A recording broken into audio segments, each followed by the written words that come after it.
여러분, 사람은 누구나 다 좋은 자리를 갖고 싶어 합니다.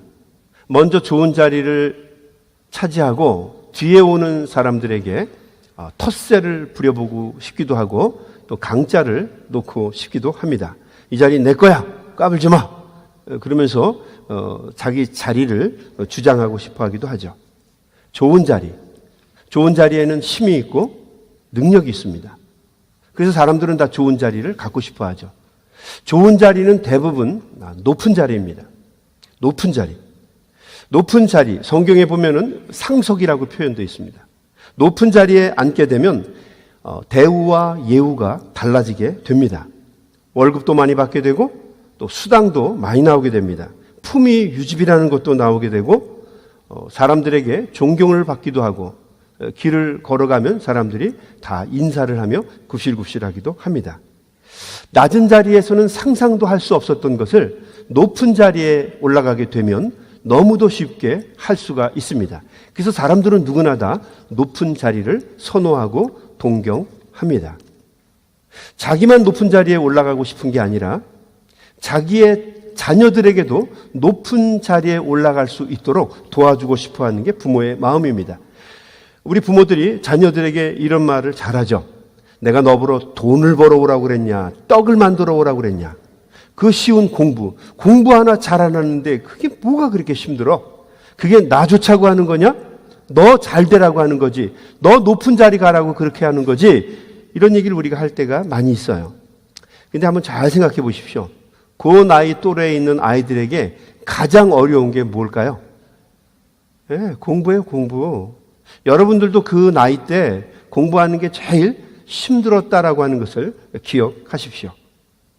물론 다 자식을 위해서 하는 거 맞습니다. 높은 자리에 앉게 하려고 우리 부모들이 그렇게 고생하는 거예요. 왜냐하면 살아보니까 높은 자리에 있어야 여유가 있습니다. 돈도 여유가 있고 사람이 품위 있게 살 수도 있고 문화도 선용하면서 살 수가 있어요. 돈 걱정하지 않으면서 돈 하면서 살지 않을 수 있으려면 높은 자리에 있어야 합니다. 아마 여러분 다 동의하실 거예요.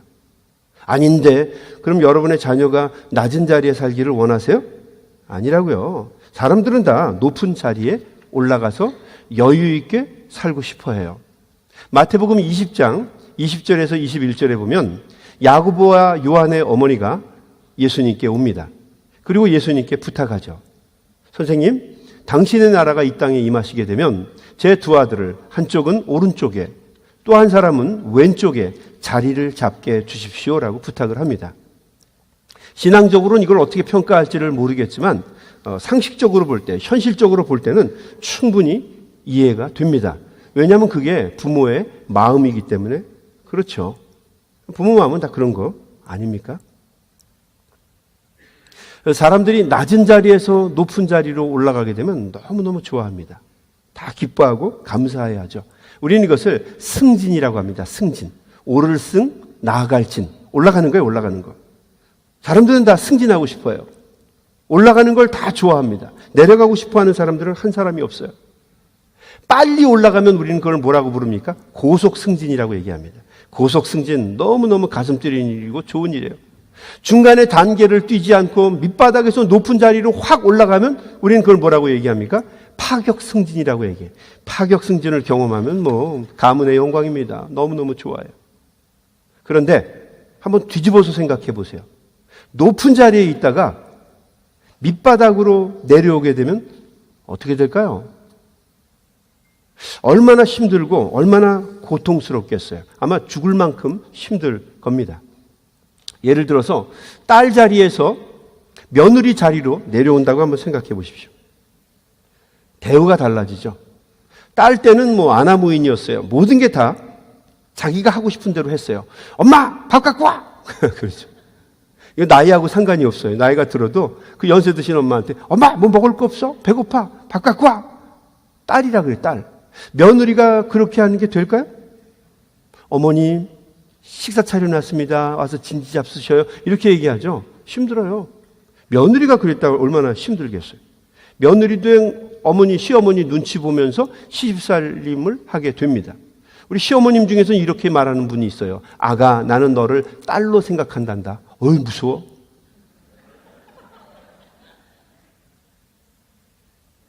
그 자리가 바뀌게 되면 모든 게 바뀌는 거예요. 시어머니 화나면 늘 하시는 말씀이 있죠. 너는 너희 집에서 그렇게밖에는 배우지 못했니? 그래서 얘기를 해요. 내가 얼마나 곱게 컸는데, 얼마나 사랑받으면서 자랐는데, 며느리 자리로 그 사랑의 눈멀어서 강등되고 나니까, 떨어지고 나니까 서럽고 힘든 게 너무 많아요. 펑펑 웁니다. 고부간의 갈등이 일어나게 되죠. 회사에서 높은 간부로 있다가 명예퇴직 당했다고 생각해 보세요. 대기 발령 당했다고 생각해 보십시오. 하루아침에 낮은 직책으로 강등당했다고 생각해 보세요. 어떤 기분일까요? 죽고 싶을 겁니다. 내 인생 끝났다. 항상 술로 나팔을 불면서 살아가게 될 겁니다. 딸의 자리에 있다가 어머니의 자리로 올라가니까 많이 바뀌죠.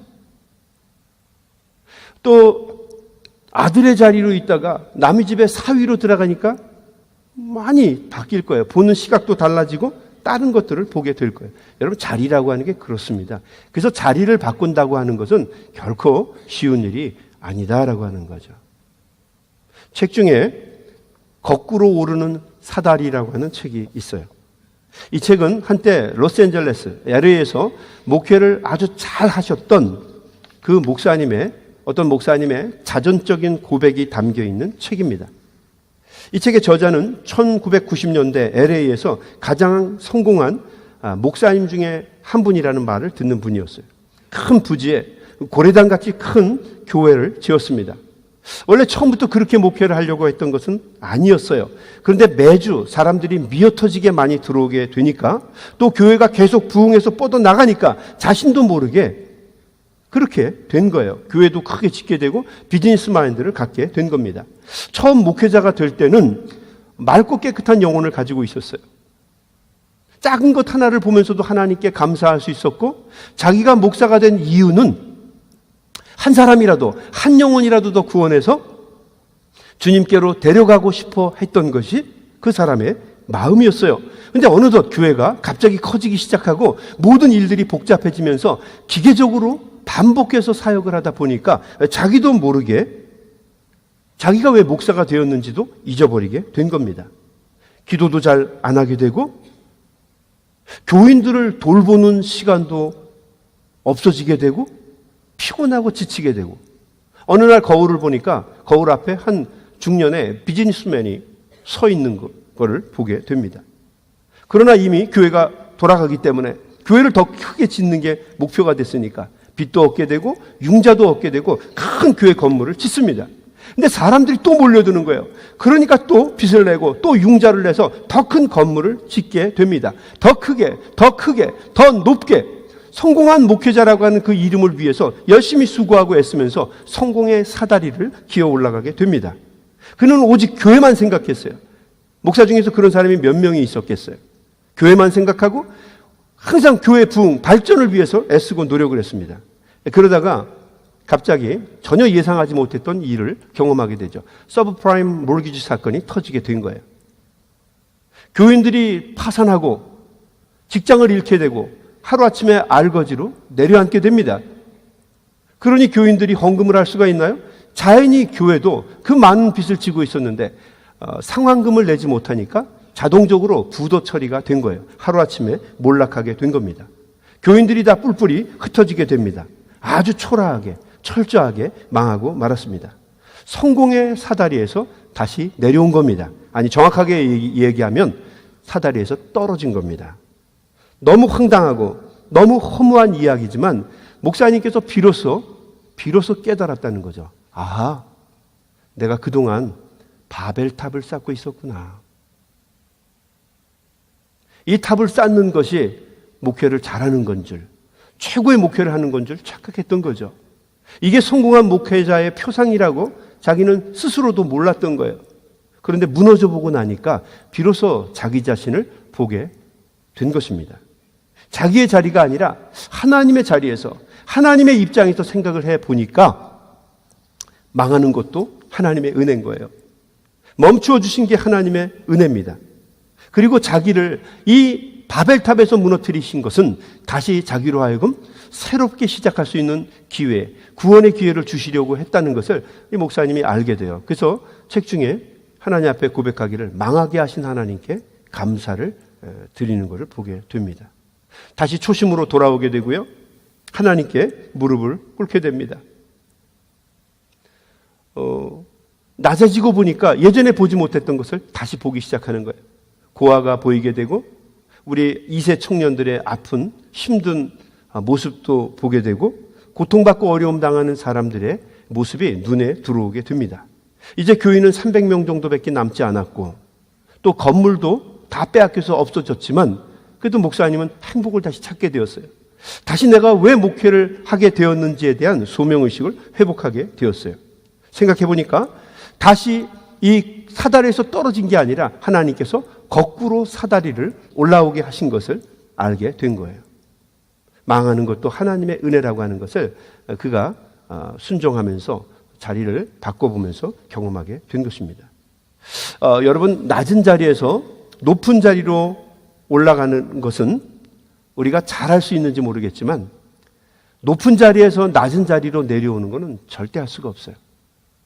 그리고 또 내려와서 하나님께 감사할 수 있다고 한다면 여러분, 그 사람은 정말 대단한 사람입니다. 결코 쉬운 일이 아니에요. 만약 오늘 예배를 드리고 있는 여러분에게 장로님 오늘 기도도 잘하셨고 오늘 1년 동안 너무너무 잘 섬겨주셨어요. 2018년 내년에는 권사님으로 섬겨주세요. 그러면 어떨까요? 그분이 교회 계속 나올 수 있을까요? 안 나올 거예요. 안 나올 겁니다. 장로, 권사, 집사 천거를 할 때도 권사님에게, 권사님이었거든요. 장로를 이렇게 청구하면은요, 그거는 괜찮아요. 근데 집사로 다음에 수고해 주셔. 그럼 안 나와요. 어떤 경우는 권사님에게, 권사님, 내년에 장로님으로 청구되셨는데 장로님 받으시죠? 목사님 안 받겠습니다. 저는 별로 그렇게 명예직 소중하게 여기지도 않고 저는 그냥 열심히 그냥 이렇게 살겠습니다. 이건 가능해요. 그런데 그분에게, 똑같은 분에게 집사님으로 수고해 주시죠. 그러면 그분 딴 교회 찾습니다. 무시당했다고 생각하고요. 자존심 상했다고 생각해요.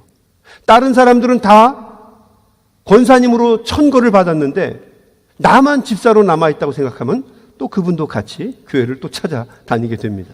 무시당하고 부당한 대우를 당했다고 생각하고 자존심 상했다고 생각을 하기 때문에 우리는 이 자리를 바꾼다고 하는 게 결코 쉽지 않은 거예요. 자리는 바로 그 사람의 존재와 맞닿아 있죠. 그래서 우리는 자리를 나 자신이라고 아이덴티파이 할 때가 많이 있다는 거예요. 실제로 그 자리에서는, 그 자리에 앉게 되면 모든 게 달라 보여요. 성탄절기가 되면 성탄절을 중심으로 많은 사람들, 위대한 신앙의 선인들을 우리가 다루게 됩니다. 근데 그 사람들이 위대하고 훌륭한 이유는 자기 자리를 비워서, 자기의 자리를 내려와서 하나님의 입장에서 생각할 수 있는 사람들이었기 때문에 그 사람들이 위대하고 훌륭한 거예요. 우리 한번 마리아를 생각해 보세요. 마리아는 처녀였습니다.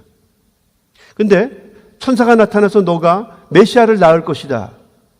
내가 하나님의 아이를 잉태할 것이다 라고 하는 이야기를 들었을 때 머리로는 이해가 되죠. 그러나 억울한 게 너무 많고 감당하기 어려운 게 너무 많은 거예요. 그렇지 않아요? 근데 마리아는 그거를 감당했다는 거죠. 하나님의 자리에서 이해하려고 애쓰고 노력을 했다는 거예요. 필립 얀시가 지은 책 What's so amazing about Grace라고 하는 책이 있어요. 그 책이 보면 아마 여러분도 많이 보셨을 거예요. 이런 이야기가 나오죠. 한 여자아이가 하나님 앞에 기도합니다. 하나님, 나 살 좀 빼주세요. 뚱뚱해서 매력도 없고 안 좋습니다. 저 살 좀 빠지게 해주세요. 그리고 열심히 기도를 했어요. 2달이 지났어요. 빠지나요? 빠져요? 먹는 게 똑같은데 어떻게 빠져요? 그냥 앉아있는데. 하나님도 어떻게 할 수가 없잖아요. 아파서 빠지는 것 외에는. 그렇죠? 그러니까 이 자매가 기도를 하나님께 이렇게 이야기합니다. 하나님, 그게 그렇게 어려우세요? 그게 그렇게 어려우시면 제 옆에 있는 우리 친구들 살찌게 해주세요. 나처럼 뚱뚱하게 해주세요. 그게 사람의 마음이에요. 마리아의 내가 이맘때에 하나님의 아들을 낳을 것이다. 이렇게 얘기를 했으면 대부분의 여자들은 뭐라고 얘기합니까? 저보다 앨리스라고 하는 저 여자애를 쓰시죠. 쟤는 골반도 튼튼하고요. 쟤는 세요. 저는 허당해요. 잘못하면 그 미스캐리지 합니다. 저 아이를 쓰세요. 그렇게 얘기하는 게 사람들이 마음일 거예요. 근데 마리아는 뭐라고 얘기합니까? 천사에게 당신이 하신 모든 말이 이 비천한 계집종에게 이루어지기를 원합니다. 하나님의 편에서, 자기의 자리에서 내려와서 하나님의 편에서 이해를 했어요. 그래서 마리아는 훌륭한 어머니가 된 것입니다. 요셉도 마찬가지죠. 마리아가 잉태한 그 씨가 사람의 씨가 아니라 하나님의 씨다라고 하는 이야기를 들었을 때도 이거 쉬운 일이 아니에요, 받아들이기가. 남의 씨를 가졌다고 하는 게 아직 처녀의 몸이었는데 요셉이 받아들이기가 쉽지 않아요. 근데 요셉은 그것을 믿음으로 받아들이게 됩니다. 자기의 자리에서 내려와서 하나님의 입장에서 생각을 한 거죠.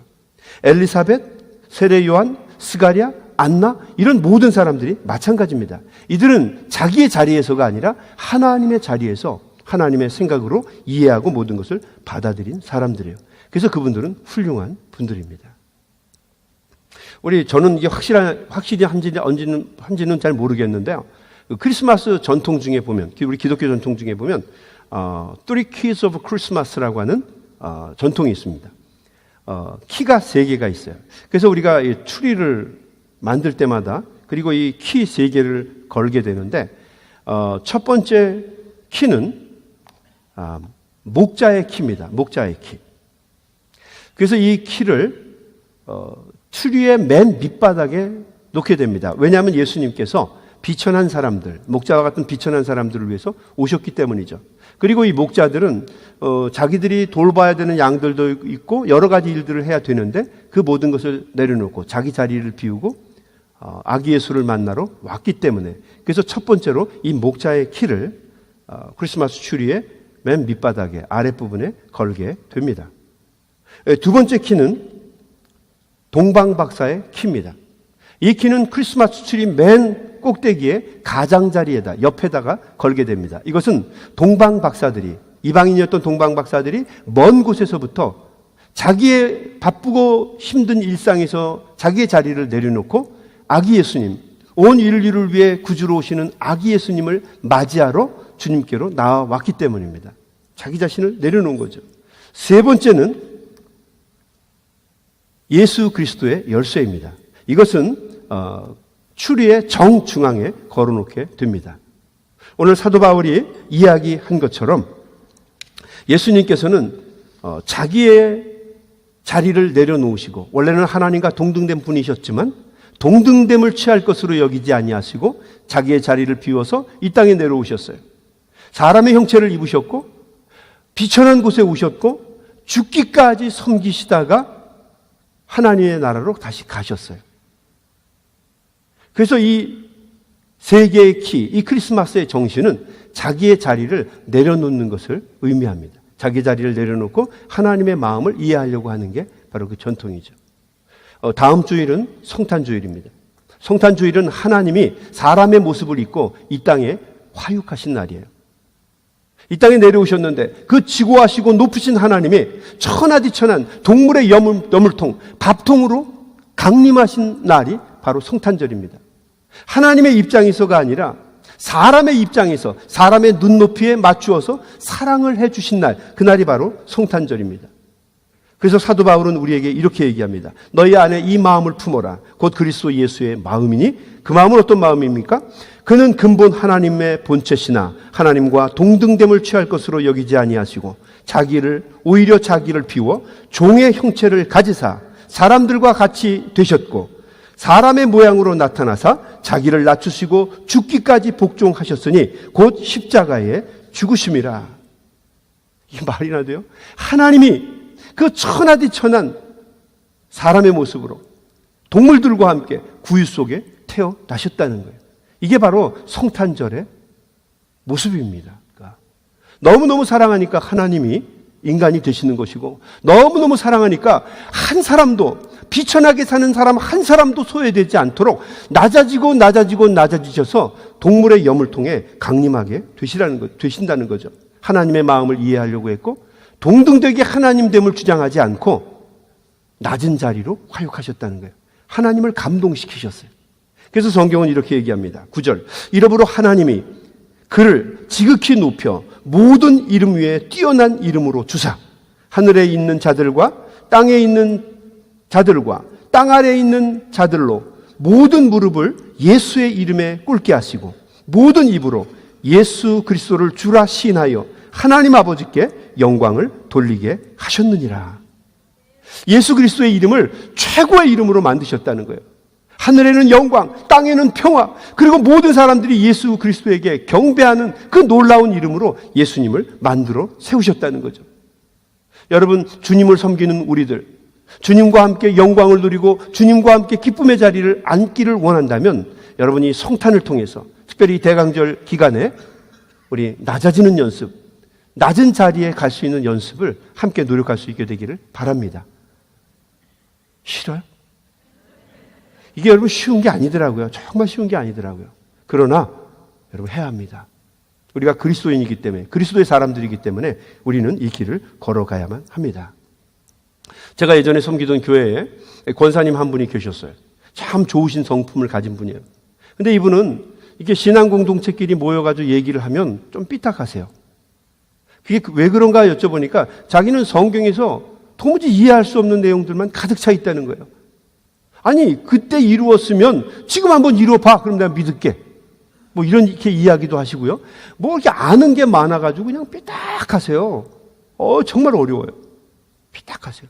특별히 성탄절 이야기를 할 때마다 자기는 이 성탄절부터가 도무지 출발부터 이해가 되지 않는다는 거예요. 이게 말이나 되냐는 거예요. 아니, 전능하신 하나님이 그냥 사람 불러다 놓고 심판하고 바로 잡으면 되는 거지. 뭘 그걸 복잡하게 그걸 뭐 자기의 모습을 버리고 인간의 형태를 지고 뭐 나귀들 있고 그 양들 있는 마구간으로 내려오고 뭐 밥통으로 임하고 맨날 목사들한테 그런 얘기 듣는 것도 짜증나고 힘들고 이게 말이나 되는 얘기냐? 이게 만화도 아니고 장난도 아니고 나 이거 못 믿겠다 이렇게 얘기를 했다는 거죠. 근데 신기한 건요. 목사가 은혜로운 얘기해도 교인들이 잘 안 들어요. 근데 이분이 얘기하면 성도들이 다 끄덕끄덕 하면서 들어요. 물론 목사들이 얘기할 때도 성도들이 듣는 분이 있어요. 근데 이렇게 들어요. 이렇게 들어요. 근데 이분이 얘기하면 다 끄덕끄덕 하면서 들어요. 부정적인 이야기가 우성이구나. 제가 알았죠. 근데 이분이요. 이 성탄절을 깨닫게 되는 사건이 있었어요. 그 의미를 깨닫게 되는 사건. 성탄절이 맞다.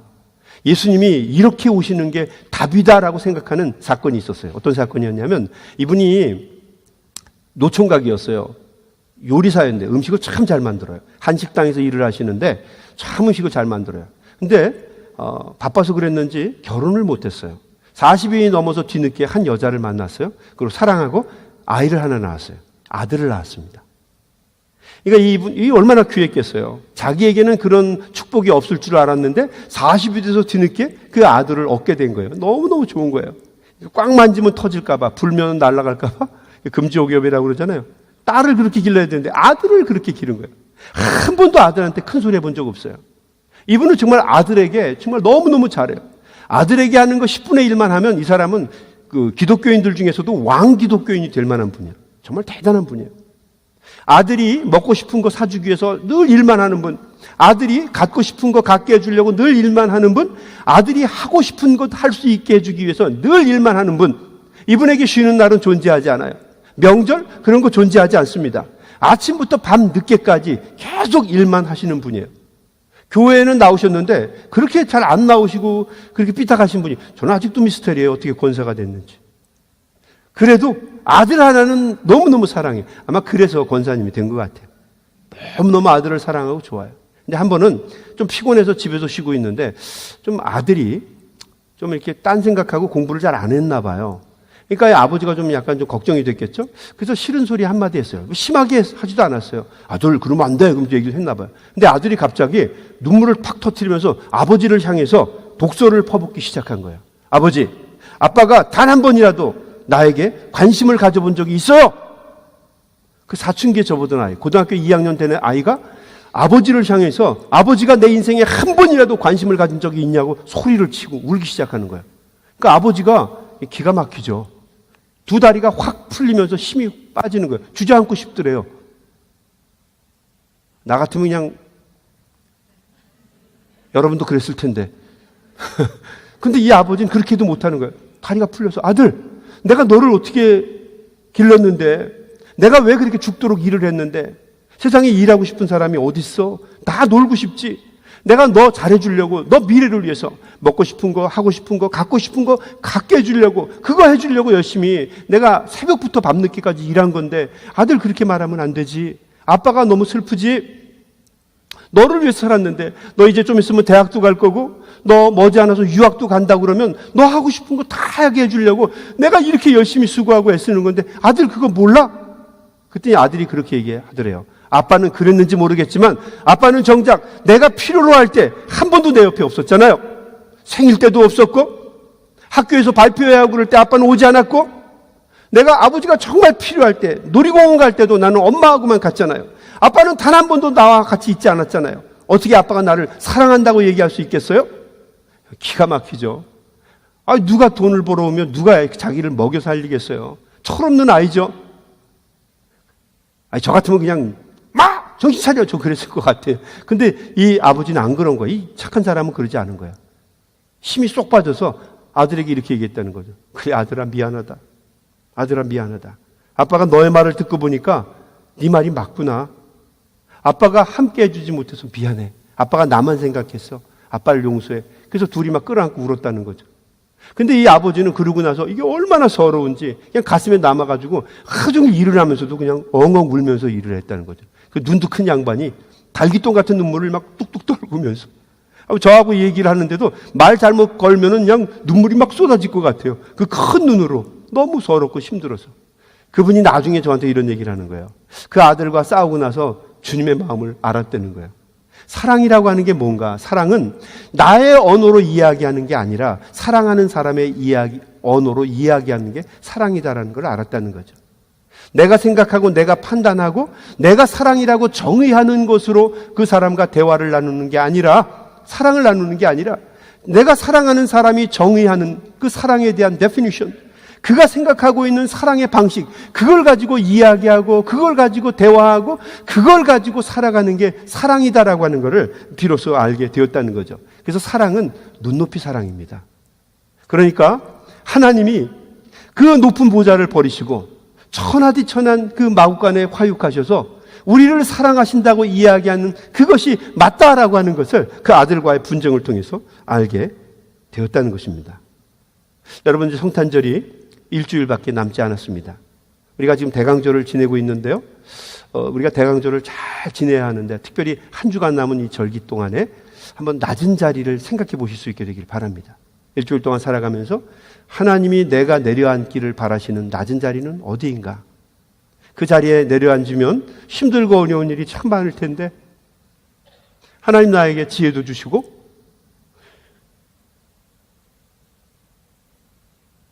용기도 주시고 결단도 주셔서 내가 그 자리에 내려앉을 수 있도록 나를 도와주십시오. 여러분, 하나님 앞에 기도하면서 그 낮은 자리를 여러분의 자리로 만들어 보시기 바랍니다. 이번 성탄절에는 하나님이 주시는 은혜가 더 크고 더 넓고 귀하게 될 줄로 믿습니다.